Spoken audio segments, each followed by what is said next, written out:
প্রিয় ভাই ও বোনেরা, আপনারা মনোযোগ দিয়ে শুনুন। আপনার অসুবিধা, আপনার কষ্ট, এমনকি আপনার বেদনার উপর আপনি যত বেশি মনোযোগ দেবেন, এটি তত বেশি বিরাট আকার ধারণ করবে।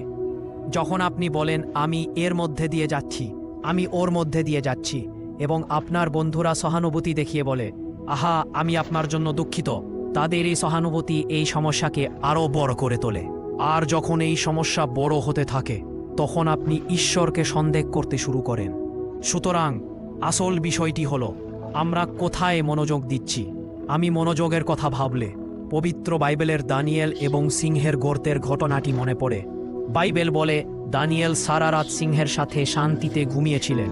প্রিয়জনেরা, দানিয়েলের মনোযোগ যদি সিংহেদের উপর থাকত, তাহলে কি তিনি ঘুমাতে পারতেন? না, তিনি হয়তো কোনায় লুকিয়ে থাকতেন বা ভয়ে জড়সড় হয়ে থাকতেন।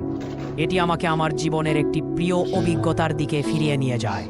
আমার সেবার সবচেয়ে কঠিন সময়ের মধ্যে যখন আমি যাচ্ছিলাম, যখন তারা আমাকে গির্জা থেকে বের করে দেওয়ার চেষ্টা করছিল, তখন একজন মা আমার সাথে দেখা করতে এলেন।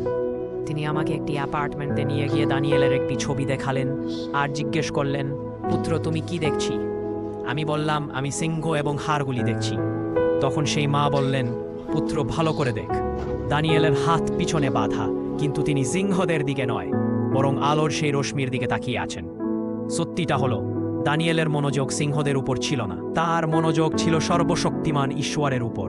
সেই মুহূর্ত থেকে আমার সমস্ত ভয়, আমার সমস্ত অনিশ্চয়তা দূর হয়ে গেল, কারণ সেই মা আমার মনোযোগকে সঠিক দিকে ফিরিয়ে দিলেন। যখন আপনি সমস্যা, দুঃখ এবং ইয়াতনার ওপর মনোযোগ দেন, তখন তা বড় হতে থাকে। কিন্তু মনে রাখবেন, দানিয়েল কার দিকে তাকিয়েছিলেন? তিনি সেই সর্বশক্তিমান ঈশ্বরের দিকে তাকিয়েছিলেন, যিনি সিংহদের সৃষ্টি করেছেন এবং এক মুহূর্তে তাদের মুখ বন্ধ করে দিতে পারেন। প্রিয় ভাই ও বোনেরা, ঈশ্বর সবসময় নীতির ভিত্তিতে কাজ করেন, আপনার অনুভূতির ভিত্তিতে নয়।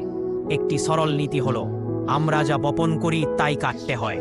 আর ঈশ্বরের একটি নীতিতে আমাদের স্থির থাকতে হবে। ঈশ্বরকে মেনে চলুন এবং সমস্ত পরিণাম তার উপর ছেড়ে দিন।